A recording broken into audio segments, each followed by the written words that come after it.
ಇದು royal Enfield ಅಲ್ವಾ, ಎಲ್ಲ ರಾ ಆಗಿರ್ಬೇಕು. ನಮ್ಮ ಹತ್ರ ಇವತ್ತು ಎಲ್ಲಾ ತರದ್ದು ಟೂರಿಂಗ್ ಬೈಕ್ ಗಳಿದೆ. ಯಾರು ನಿಮ್ಗೆ ಐಡಿಯಾ ಕೊಟ್ಟಿದ್ದಿ ಗಾಡಿ ತಗೊಳಕ್ಕೆ? ಸುಮಾರು ದಿನ ಆದ್ಮೇಲೆ ನಮ್ಮ KTM ಅಡ್ವೆಂಚರ್ ನ ಓಡಿಸ್ತಾ ಇದೀನಿ. ನನಗೆ ಲಿಟ್ರಲಿ ಸೈಕ್ ಆಗ್ತಾ ಇದೆ. ನಾನು ರಾಯಲ್ ಎನ್ಫೀಲ್ಡ್ ಗಾಡಿ ಓಡಿಸ್ತಾ ಇದೀನಾ ಅಥವಾ ಇನ್ಯಾವ್ದಾದ್ರು ಸುಜುಕಿ ಗಾಡಿ ಓಡಿಸ್ತಾ ಇದೀನಾ ಅಂತ. ಏನ್ರ ಮಾಡ್ತಿದ್ದೀರಾ? ಹೇಳಿ ಅಲ್ಲ.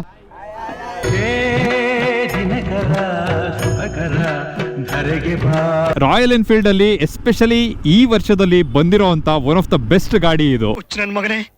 ಏನಾಗಿದೆಯೋ ನಿನ್ಗೆ? ಕಲರ್ ಸಗದಾಗಿದೆ ಗುರು. ಆರೆಂಜ್ ಎಲ್ಲ ಹಾಕ್ಬಿಟ್ಟಿದ್ದಾರೆ. ರಾಯಲ್ ಎನ್ಫೀಲ್ಡ್ ಅವರು ಆರೆಂಜ್ ಕಲರ್ ಗಾಡಿಗಳನ್ನ ಬಿಡೋದು, RCB ಅವರು ಯೆಲ್ಲೋ ಕಲರ್ ಜರ್ಸಿ ಹಾಕ್ದಂಗೆ. ನೋ ಕೋಮಗಲ್ಬೆ, ನೋ ರಾಜಕೀಯ. ಎಷ್ಟು ದಿವಸದ ಹಳೆ ಗಾಡಿ ಇದು.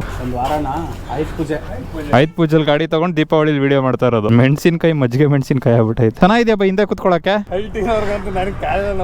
ಅದ್ರಲ್ಲಿ ಸಿಂಟರ್ಡ್ ಬ್ರೆಂಬೋ ಬ್ರೇಕ್ ಪ್ಯಾಡ್ ಇತ್ತಲ್ಲ, ಫಸ್ಟ್ ಜನರೇಷನ್ ಇಂಟರ್ಸೆಪ್ಟರ್ GT ನಲ್ಲಿ ಶೋರೂಮ್ ಅಲ್ಲೇ ಕದ್ ಬಿಡ್ತಾ ಇದ್ರು ಬ್ರೇಕ್ ಪ್ಯಾಡ್ ನ. ಇನ್ನು ಎಂತೆಂಥವ್ರು ಇರ್ತಾರೋ ಅಕ್ಕಪಕ್ಕದಲ್ಲಿ ಇದ್ಕೊಂಡೇ ಕತ್ರಿ ಹಾಕೋರು. ಅಡ್ವೆಂಚರ್ ಗಿಂತ ವೆಯ್ಟ್ ಜಾಸ್ತಿ ಇದೆಯಾ? 200 kg ಗಾಡಿನ. ಎಲ್ಲೆಲ್ಲೂ ಮಳೆಯಿಂದ ಗಾಡಿಗಳೆಲ್ಲ ಕೊಳೆ. ಯೂಟ್ಯೂಬ್ ನೋಡಲ್ವಾ? ಹೆಸರು ಟಿಪಿಕಲ್ ಕನ್ನಡಿಗ ಅಂತ.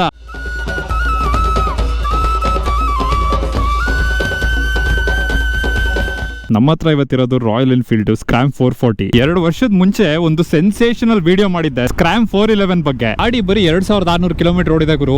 ಆಲ್ರೆಡಿ ಎಲ್ಲ ಕಡೆ ತುಕ್ಕಿಡಿಯಕ್ಕೆ ಶುರು ಆಗ್ಬಿಟ್ಟಿದೆ. ಉಳಿದು ಬೆಳೆದಿರೋ ಪಾರ್ಟ್ಸ್ ಎಲ್ಲ ತಗೊಂಡ್ಬಂದ್ಬಿಟ್ಟು 350cc ಇಂಜಿನ್ ಹಾಕ್ಬಿಟ್ಟು ಹಂಟರ್ ಅಂತ ಬಿಟ್ರು. ಇರೋ ಹಿಮಾಲಯನ್ ಅಲ್ಲೇ ಪಾರ್ಟ್ಸ್ ಎಲ್ಲ ಕಿತ್ತಾಕ್ಬಿಟ್ಟು ಸ್ಕ್ರಾಮ್ ಅಂತ ಬಿಟ್ರು. ಆ ಗಾಡಿನಲ್ಲಿ ರಿವ್ಯೂ ಮಾಡಕ್ಕೆ ಏನು ಇರ್ಲಿಲ್ಲ ಗುರು. ಒಂದು ಅನ್ವಾಂಟೆಡ್ ಪೀಸ್ ಆಫ್ ಮೆಟಲ್ ಅಂತ ಅನಿಸ್ತಾ ಇತ್ತು. ಆದ್ರೆ ಯಾವಾಗ ಇವರೊಂದು ಅಪ್ಡೇಟ್ ಗಾಡಿನ ಬಿಟ್ರು, ಬೇರೆ ಕಂಪ್ನಿ ಗಾಡಿಗಳಲ್ಲೆಲ್ಲ ಫಸ್ಟ್ ಬ್ಯಾಚ್ ಗಾಡಿನ ಅವಾಯ್ಡ್ ಮಾಡಬೇಕು ಅಂತಾರೆ. ಆರಿಗೆ ಬಂದರೆ ಫಸ್ಟ್ ವರ್ಷನ್ ಗಾಡಿನ ಅವಾಯ್ಡ್ ಮಾಡಬೇಕು ನಾವು. 411 ಕೆಟ್ಟದಾಗಿತ್ತು, 440 ಚೆನ್ನಾಗೈತೆ.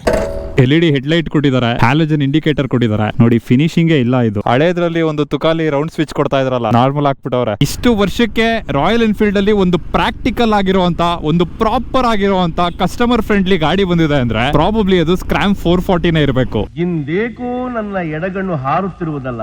ಇದೇನು ಅಂದ್ರೆ 450cc 350cc ಮಧ್ಯೆ ಯಾವ್ದು ಗಾಡಿ ಇರ್ಲಿಲ್ಲ. ಅದಕ್ಕೆ ಒಂದು ಅಫೋರ್ಡೆಬಲ್ ಆಪ್ಷನ್ ಆಗಿ 440 ಬಿಟ್ರು. ಗವರ್ಮೆಂಟ್ ಅವ್ರು GST ಗೂಟ ಹೊಡೆದು ಬಿಟ್ರಲ್ಲ. ಇವನು ಆಪೋಸಿಟ್ ಪಾರ್ಟಿಗೆ ಸೇರಿದವನು. ಇದೆಲ್ಲ ಅವ್ರ ನನ್ನ ಕುರ್ಚಿಯಿಂದ ಕೆಳಗೆ ಹೋಗ್ಬಾರ್ದು ಸಂಚು.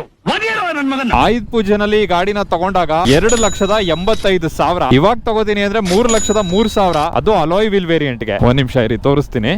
ಫ್ರಂಟ್ ಅಲ್ಲಿ 100 ಸೆಕ್ಷನ್ 19 ಇಂಚ್ ಅಲಾಯ್ ವೀಲ್ ಇದೆ. ಬ್ಯಾಕ್ ಅಲ್ಲಿ 120 ಸೆಕ್ಷನ್ 17 ಇಂಚ್ ಅಲಾಯ್ ವೀಲ್ ಇದೆ. ಆನ್ ರೋಡ್ ಆಫ್ ರೋಡ್ ಎರಡಕ್ಕೂ ಆಗೋ ತರ ಹಾಕಿದ್ದಾರೆ. 80% ಆನ್ ರೋಡ್ ಆಗುತ್ತೆ, 20% ಆಫ್ ರೋಡ್ ಮಾಡಬಹುದು. ನೀವೇನಾದ್ರೂ ಸ್ಪೋಕ್ ವೀಲ್ ವೇರಿಯಂಟ್ ತಗೋತೀರಾ ಅಂದ್ರೆ 2,95,000 ಏನೋ ಬರುತ್ತೆ. ಎಷ್ಟು ಜನ ಈ ಗಾಡಿನ ತಗೊಂಡು ಪ್ರಾಪರ್ ಆಗಿ ಆಫ್ ರೋಡಿಂಗ್ ಮಾಡ್ತೀರಾ? ಈ ಅಡ್ವೆಂಚರ್ ಗಾಡಿಗಳೆಲ್ಲ ಹೆಂಗೆ ಅಂದ್ರೆ ಒಂದು ಪರ್ಪಸ್ ಬಿಲ್ಟ್ ಮೋಟರ್ ಸೈಕಲ್ ಆಗಿರುತ್ತೆ. ನೀವು ಇದನ್ನ ದಿನಾ ತಗೊಂಡ್ ಮಜಾ ಮಾಡಕ್ ಆಗೋದಿಲ್ಲ. ವೀಕೆಂಡ್ ಅಲ್ಲಿ ಹೈವೇಗಳಲ್ಲಿ ಮಜಾ ಮಾಡ್ಬೇಕಷ್ಟೇ. ಅದೇ ಒಂದು ಸ್ಕ್ರಾಂಬ್ಲರ್ ಗಾಡಿ ಅಂತ ತಗೊಂಡ್ರೆ ನೀವು ಹೈವೇ ಅಲ್ಲಿ ಲಾಂಗ್ ಡ್ರೈವ್ ಗಳನ್ನ ಹೊಡಿಬೇಕಾದ್ರೆ ಸ್ಕ್ರಾಮ್ ಅಲ್ಲಿ ಮಿಸ್ ಆಗುವಂತ ಮೇನ್ ಪಾಯಿಂಟ್ ಏನು ಅಂದ್ರೆ ವಿಂಡ್ಶೀಲ್ಡ್. ಬಟ್ ರಾಯಲ್ ಎನ್ಫೀಲ್ಡ್ ಅಲ್ವಾ, ಗಾಡಿ ಹೊಡಿಯೋಷ್ಟೆಲ್ಲ ಫಾಸ್ಟ್ ಆಗಿ ಹೋಗಲ್ಲ. ಅದು ಆ ಗಾಡಿಗಳು ಅಷ್ಟು ಕೆಪಾಸಿಟಿ ಇಲ್ವಲ್ಲ, 60 ಕಿಲೋಮೀಟರ್ ಮೇಲೆ ಓಡಿಸೋದೇ ಇಲ್ಲ ಅವರು. ಟ್ಯೂಬ್ಲೆಸ್ ಟೈರ್ ಕೊಡುವಂತ ಪ್ರಾಕ್ಟಿಕಾಲಿಟಿ, ಪೀಸ್ ಆಫ್ ಮೈಂಡ್ ಏನಿದೆ ಅದಕ್ಕೋಸ್ಕರ ಸ್ಪೋಕ್ ವೀಲ್ ನ ಬಿಟ್ಕೊಡೋದ್ರಲ್ಲಿ ಬೇಜಾರಂತೂ ಇಲ್ಲ. ಇದೇನಿದು ಟಕ್ ಅಂತ ಇಲ್ಲ, ಗೇರ್ ಬಾಕ್ಸ್ ಸ್ಮೂತ್ ಆಗಿದೆ. ಲಾಸ್ಟ್ ಟೈಮ್ ನಾನು ಸ್ಕ್ರಾಮ್ ಓಡಿಸಿದಾಗ ಟ್ರ್ಯಾಕ್ಟರ್ ಓಡಿಸೋ ಅಂತ ಫೀಲ್ ಬರ್ತಾ ಇತ್ತು. ಈ ಸಲ ಗಾಡಿ ಓಡಿಸೋ ಫೀಲ್ ಬರ್ತಿದೆ.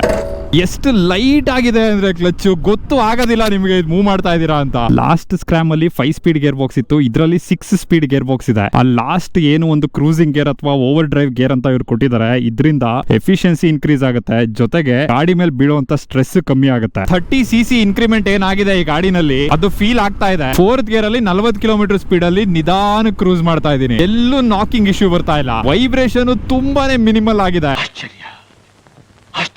ರಸ್ಟ್ ಇಶ್ಯೂಸ್ ಬಗ್ಗೆ ಎಲ್ಲ ನಾನು ಗ್ಯಾರಂಟಿ ಕೊಡಕ್ ಆಗೋದಿಲ್ಲ. ರಾಯಲ್ ಎನ್ಫೀಲ್ಡ್ ಅಂದ್ರೆ ರಸ್ಟ್ ಹಿಡಿಲೇಬೇಕು. ಯಾಕಿದು ಪ್ಲಾಸ್ಟಿಕ್ ಮೆಟಲ್ ಇಲ್ವಾ? ಇದು ಪ್ಲಾಸ್ಟಿಕ್, ಅದು ಪ್ಲಾಸ್ಟಿಕ್. ಫೆಂಡರು ಪ್ಲಾಸ್ಟಿಕ್. ಅಲ್ಲಿ ಆರೆಂಜ್ ಆಗ್ತಾವ್ರೆ, ಇಲ್ಲಿ ಪ್ಲಾಸ್ಟಿಕ್ ಆಗ್ತಾವ್ರೆ. ನಿಧಾನವಾಗಿ ನೋಡಿ ನಿಮ್ಮ ರಾಯಲ್ ಎನ್ಫೀಲ್ಡ್ KTM ಆಗಿ ಬದಲಾಗ್ತಾ ಇರೋದು.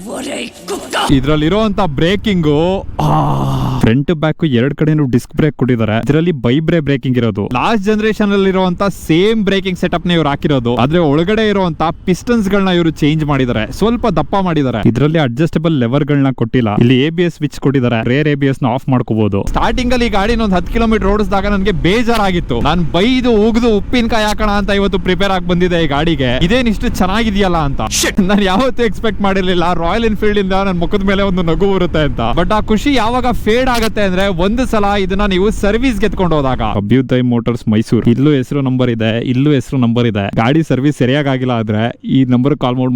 ನಮ್ಮ ರೈ ಎಸ್ಟೇಟ್ ಪ್ರಾಪರ್ಟೀಸ್ ಎಲ್ಲಾ ಕಡೆ ಇದೆ ಮೈಸೂರಲ್ಲಿ. ನಿಮ್ಗೇನಾದ್ರೂ ದೀಪಾವಳಿ ಟೈಮ್ ಅಲ್ಲಿ ಪ್ರಾಪರ್ಟೀಸ್ ಮೇಲೆ ಇನ್ವೆಸ್ಟ್ ಮಾಡಬೇಕು, ಎಸ್ಪೆಷಲಿ ಮೈಸೂರಲ್ಲಿ ಇರುವಂತ ಪ್ರಾಪರ್ಟೀಸ್ ಮೇಲೆ ಇನ್ವೆಸ್ಟ್ ಮಾಡಬೇಕು ಅಂದ್ರೆ ಬನ್ನಿ ಇನ್ವೆಸ್ಟ್ ಮಾಡಿ. ಇನ್ನೊಂದು 10 ವರ್ಷಕ್ಕೆ ನನಗೆ ನೀವು ಥ್ಯಾಂಕ್ಸ್ ಹೇಳ್ತೀರಾ.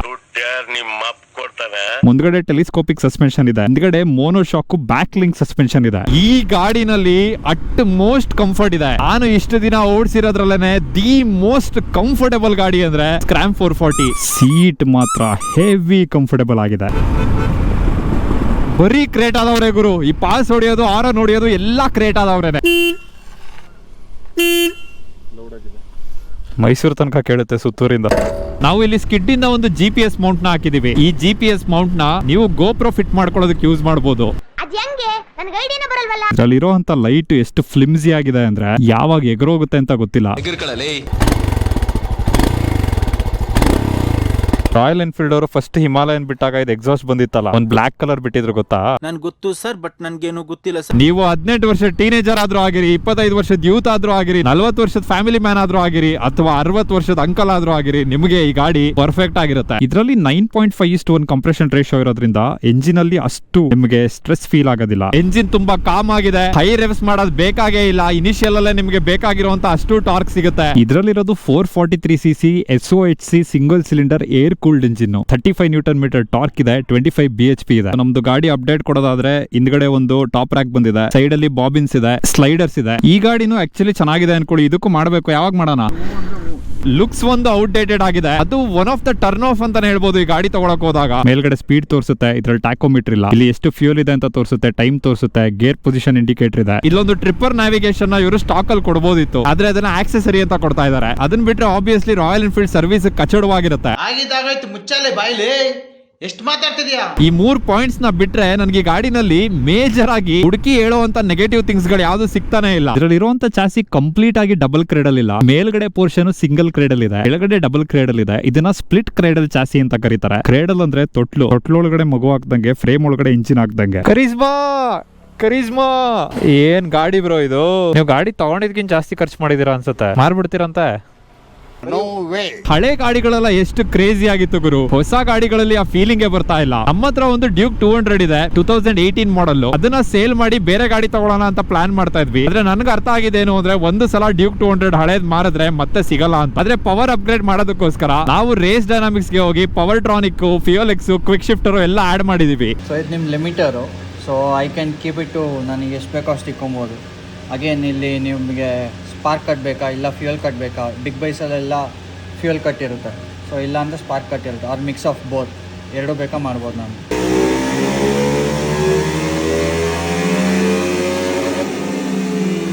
ಇದರಲ್ಲಿ 15 ಲೀಟರ್ ಫ್ಯೂಯಲ್ ಟ್ಯಾಂಕ್ ಇದೆ. On an average 30 kilometre mileage ಕೊಡುತ್ತೆ ಅಂದ್ರೂ ಒಂದು ಫುಲ್ ಟ್ಯಾಂಕ್ ಅಲ್ಲಿ 450 ಕಿಲೋಮೀಟರ್ ಹೋಗ್ಬೋದು. ಇಲ್ಲಿ ಜನ ಅಪ್ಪಿ ತಪ್ಪಿ ಓಲ್ಡ್ ಮಂಕ್ ಹಾಕ್ಬಿಡ್ತಾರೆ ಅಂತ ಇಲ್ಲಿ ಫ್ಯೂಯಲ್ ಅಂತ ಬರ್ದಿದ್ದಾರೆ. ಇದೊಂದು ನಾರ್ಮಲ್ ಬೈಕ್ ಇಂದ ಪ್ರೀಮಿಯಂ ಕ್ಲಾಸ್ ಬೈಕ್ ಗೆ ಪ್ರಮೋಷನ್ ತಗೊಂಡ್ಬಿಟ್ಟಿದೆ. ಅದು ಪಾರ್ಟ್ಸ್ ಅಲ್ಲ, ಕ್ವಾಲಿಟಿನಲ್ಲ, ಇದ್ರ ಪ್ರೈಸಿಂಗ್ ಅಲ್ಲ, ಇವ್ರು ಕೊಡುವಂತ ಸರ್ವಿಸ್ ಅಲ್ಲ, ಇದ್ರಲ್ಲಿ ಇರೋಂತ ಫೀಲಿಂಗ್ ಅಲ್ಲಿ. ರಾಯಲ್ ಎನ್ಫೀಲ್ಡ್ ಅವರು ಒಳ್ಳೆ ಕ್ವಾಲಿಟಿ ಗಾಡಿ ಮಾಡೋರು, ಒಳ್ಳೆ ಸೆಲೆಕ್ಷನ್ ಮಾಡಿದ್ಯಾ, ಆದ್ರೆ ಇದು ಒಳ್ಳೆ ಸೆಲೆಕ್ಷನ್ ಅಲ್ಲ. ಇದು ಕ್ರಾಶ್ ಆದಾಗ ಒಂದು ಲೈಫ್ ಸೇವ್ ಮಾಡಿತ್ತು. ಸ್ಕಿಡ್ಡಲ್ಲಿ ಸಿಗುತ್ತಲ್ವಾ ಈಗ ಅದು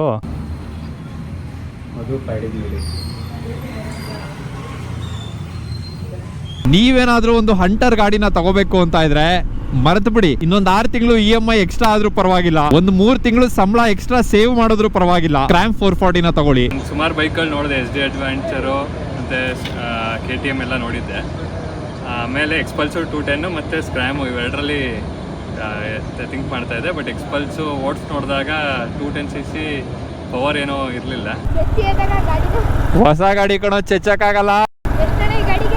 3 ಲಕ್ಷ, 3 ಜನ ಅಲ್ಲ, ಅವ್ರಿಬ್ರು ಹಾಫ್ ಟಿಕೆಟ್. ಸೊ 2 ಆಯ್ತದೆ, ಅರ್ಧ ಲೆಕ್ಕ. ಹೊಸಕೋಟೆ, ಬೆಂಗಳೂರು ಹೊಸಕೋಟೆನಾ ನೀವು? ಸುತ್ತೂರಲ್ಲಿ ಒಂದು ಹೊಸಕೋಟೆ ಆಯ್ತಾ? ಬೆಂಗಳೂರು ಹೊಸಕೋಟೆನಲ್ಲಿ ರೌಡಿಗಳೆಲ್ಲ ಯೂಟ್ಯೂಬ್ ಅನ್ವಾಂಟೆಡ್ ಆಗಿ GT 650ಗೆ, ಹೊಸ ಹಿಮಾಲಯನ್ಗೆ, ಹಂಟರ್ಗೆ ಜನ ಅಟೆನ್ಷನ್ ಕೊಡ್ತಾ ಇದಾರೆ, ಹೈಪ್ ಕೊಡ್ತಾ ಇದಾರೆ. ಇದೊಂದು ಗಾಡಿ ರಾಯಲ್ ಎನ್ಫೀಲ್ಡ್ ಅಲ್ಲಿ ಅಂಡರ್ ರೇಟೆಡ್ ಆಗಿ ಉಳ್ಕೊಂಡ್ಬಿಟ್ಟಿದೆ. ಒಂದು ವಸ್ತು ತುಂಬಾ ಪಾಪ್ಯುಲರ್ ಆಗ್ಬಿಟ್ರೆ ಅದು ಇಷ್ಟ ಆಗದೆ ಇದ್ರು ಜನ ಚೆನ್ನಾಗಿದೆ ಅಂತಾನೆ ಹೇಳೋದು. ಇಲ್ಲಾದ್ರೆ ಮರ್ಯಾದೆ ಹೋಗತ್ತಲ್ವಾ? ನೀವೇನಾದ್ರೂ ಒಂದು ರಾಯಲ್ ಎನ್ಫೀಲ್ಡ್ ಗಾಡಿನ ತಗೋಬೇಕು ಅಂತ ಪ್ಲಾನ್ ಮಾಡ್ತಾ ಇದ್ರೆ ದಯವಿಟ್ಟು ಹೋಗಿ ಈ ಗಾಡಿನ ಟೆಸ್ಟ್ ರೈಡ್ ಮಾಡಿ. ನೀವು ನಿಮ್ ಫ್ರೆಂಡ್ಸ್ ಹತ್ರ ಇರೋ ಗಾಡಿನಾದ್ರೂ ಟೆಸ್ಟ್ ರೈಡ್ ಮಾಡಿ, ಇಲ್ಲ ಶೋರೂಮ್ ಅಲ್ಲಾದ್ರೂ ಟೆಸ್ಟ್ ರೈಡ್ ಮಾಡಿ, ಡಿಫ್ರೆನ್ಸ್ ಬರೋದಿಲ್ಲ. ನಿಮ್ ಫ್ರೆಂಡ್ ಹತ್ರ ಇರೋ ಹೊಸ ಗಾಡಿ ಒಂದಾನೊಂದು ಕಾಲದಲ್ಲಿ ಶೋರೂಮ್ ಅಲ್ಲಿ ಟೆಸ್ಟ್ ರೈಡ್ ಗಾಡಿನೇ ಆಗಿರುತ್ತೆ. ಅಲ್ಲ, ಒಂಥರ ಗುಟ್ಟಿನಲ್ಲಿ ನಡೆಯೋ ವಿಚಾರ, ಇದನ್ನ ಯಾರಿಗೂ ಹೇಳ್ಬೇಡಿ. ಹೊಸ ರಾಯಲ್ ಎನ್ಫೀಲ್ಡ್ಗಳು ಇಷ್ಟು ಚೆನ್ನಾಗಿ ಫೀಲ್ ಆಗೋದಕ್ಕೆ ಇನ್ನೊಂದು ಮೇಜರ್ ರೀಸನ್ ಏನು ಅಂದ್ರೆ ಇವಾಗ ಬರ್ತಾ ಇರುವಂತ ಬೇರೆ ಹೊಸ ಗಾಡಿಗಳು ಕೆಟ್ಟದಾಗಿದೆ. ಇದೊಳೆ ಹೆಂಗಾಯ್ತು ಅಂದ್ರೆ ನಮ್ಮ ಊರ್ ಕಡೆ ಒಂದ್ ಗಾದೆ ಇದೆ, ಬೆತ್ಲೆ ಓಡಾಡೋರ್ ಮಧ್ಯ ಎಲೆ ಕಟ್ಕೊಂಡು ಓಡಾಡೋನೆ ರಾಜ ಅಂತ.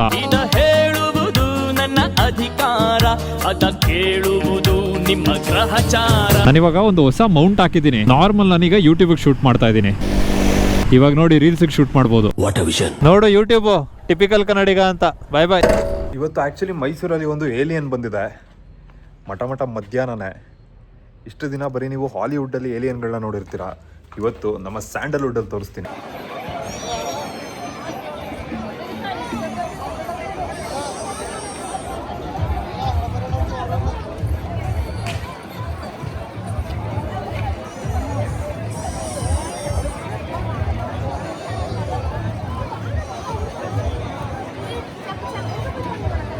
ಈಗ ಅರ್ಥ ಆಗ್ತಾ ಇದೆಯಾ?